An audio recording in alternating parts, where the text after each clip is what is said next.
Okay, in this video we're going to have a look at the symmetry properties of trigonometric functions.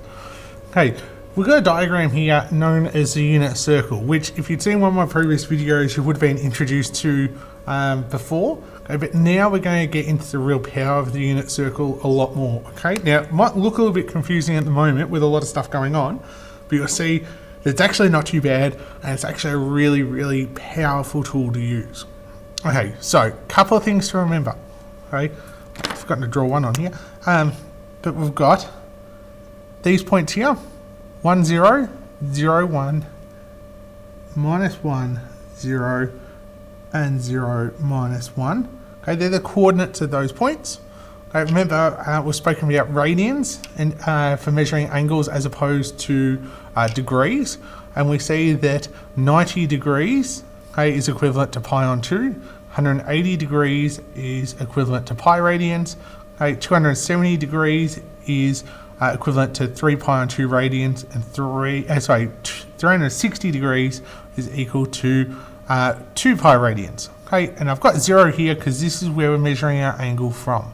We're measuring our angle from the positive x-axis, the counterclockwise direction. So we're going this way. Okay. Now also remember we've got a point here. Okay.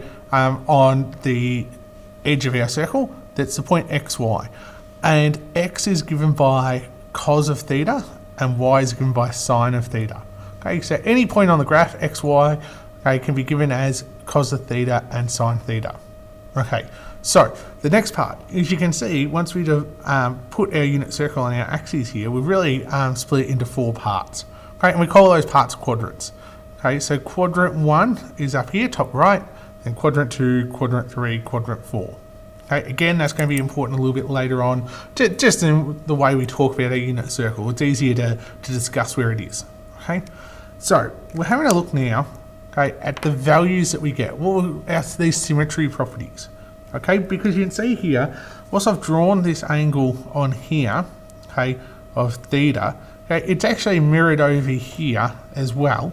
Okay, by this angle pi minus theta. Now that's all the way over here. So that's saying I've started at pi, I take away theta, I get to this line here. But really my angle's measured around this way. So this part here is still an angle of size theta. So is this one, and so is that one. They're all the same magnitude, if you like, from the x-axis, just in different directions. But we care about coming all the way around here. Okay, so now we're going to have a look here at this point. Point is negative xy.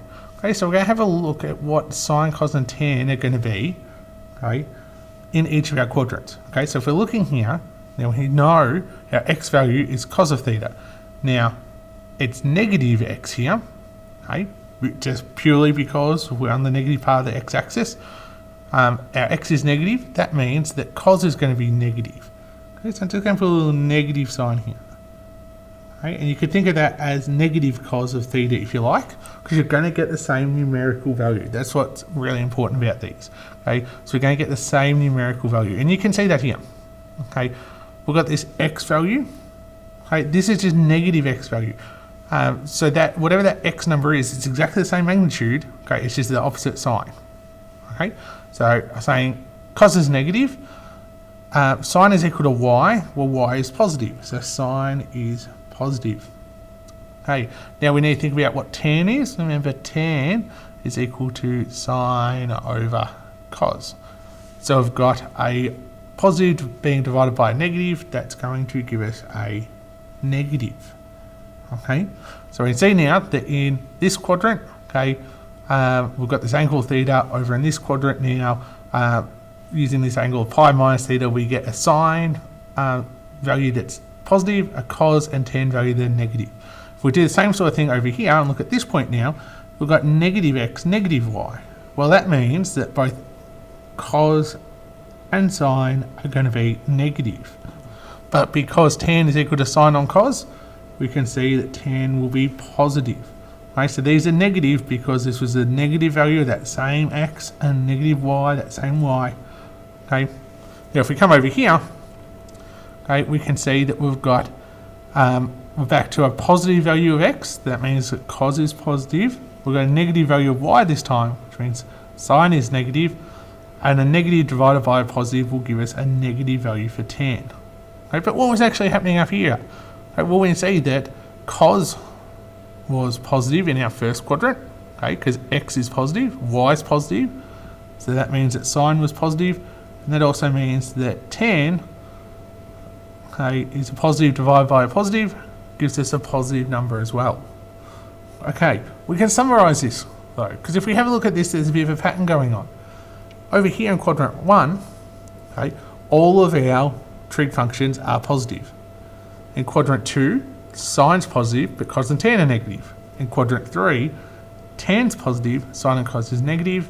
Okay, and in quadrant 4, sine is negative, so is tan, but cos is positive. Okay, and we can use an acronym, okay, for that, because we can say, well, in here, all of our values are positive.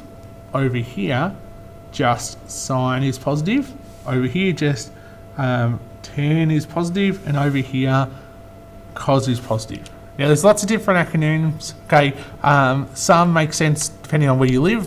One that they often use down in Melbourne is all stations to Croydon. Okay, the way that I think of it, okay, is just a universal cast, C-A-S-T, cast.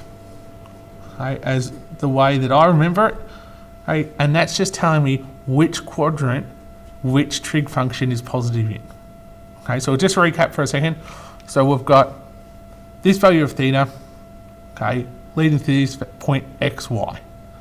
Okay, these angles, okay, this angle here is pi minus theta, so that gives me this angle around here. Okay, and that's going to give me a positive value for cos, sine, sorry, negative for cos, negative for tan. This angle in the third quadrant is found by doing pi plus this angle theta, and that's our angle all the way around there. We get tan positive, sine and cos negative.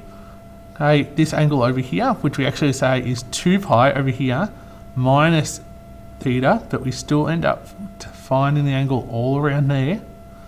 Okay, gives a cos value that is positive and a sine and tan value that is negative.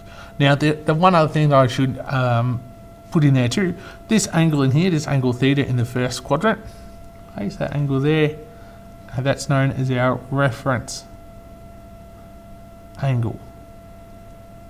Okay, and we call it the reference angle because often we might be finding out values of sine, cos and tan for an angle in the third quadrant. Okay, well, we can't work that out without the reference angle, okay, using this one. Okay, and it's because we're going to find values in this first quadrant, use these properties, okay, of cast to find our angles in our other quadrants. Okay, and I'm going to go through that now. Although, wait, I forgot one last little thing, okay, and that's about negative angles. Okay, so angles are being measured this way, and they're positive angles. Okay, negative angles are simply measured from the same positive x-axis, but in a counterclockwise direction. Okay, we're coming that way for negative angles. Okay, same rules apply. These quadrants are still going to hold up for the rule of cast. So, we'll get into some worked examples. Okay, here we've got worked example 1. If cos of x equals 0.8, find cos of 180 minus x, cos of negative x, and cos of 360 minus x. Okay, so this time, the question is actually asking us to use degrees, not radians. That's okay. So we're saying that x has come from some angle in here. Okay, it's given us a value for x that is 0.8. Okay, and we don't know what our y value is because we don't need it in this case. We're only working with cos. Now, we've been asked to find cos of 180 minus x, okay, which is going to be this value in here. Okay, this is our 180 minus our value in here. Okay, and remember from cast, its sine is positive over here, so cos of 180 minus x is going to equal a negative cos value, which means it's negative 0.8, because we're told what our cos value actually is. Now if we go cos of minus x, okay, that means we're going a negative angle, so that means that we're coming down here. Okay, that means we're coming down here, this way. Okay, that means that we're in this fourth quadrant here, where cos is positive, so we get a value of 0.8. Okay, if we do cos of 360 minus x, it means I've come all the way around here. I've measured the other way, but I've still got to the same point. Okay, and I'm still in that fourth quadrant, so it's 0.8. Okay, so I deliberately put these ones in to show you that you actually get exactly the same value. So if you do a negative angle here in the fourth quadrant, or you come a positive angle through here to the fourth quadrant, you're going to get that same value for cos. Okay, our second example here, okay, a little bit different. This time we've got an angle, theta, that corresponds to this point, a half and √3 on 2. Okay, and we want to find corresponding values of sine, cos and tan. So remember, cast. Okay, we want sine of pi minus theta. Okay, well pi minus theta puts us in this quadrant. Okay, puts us in quadrant 2. Sine is positive in quadrant 2, and sine is equal to our y value. So we're going to get positive √3 on 2. Cos of pi plus theta. Okay, well pi plus theta puts us in the third quadrant over here, where tan is positive. That means cos is going to be negative. And cos is our x value, so we're going to get negative a half. Okay, our last one is tan of 2 pi minus theta. Okay, well that 2 pi minus theta puts us in the fourth quadrant, okay, which means cos is positive and therefore tan is negative. Okay, so I know it's going to be negative, and I've got sine over cos.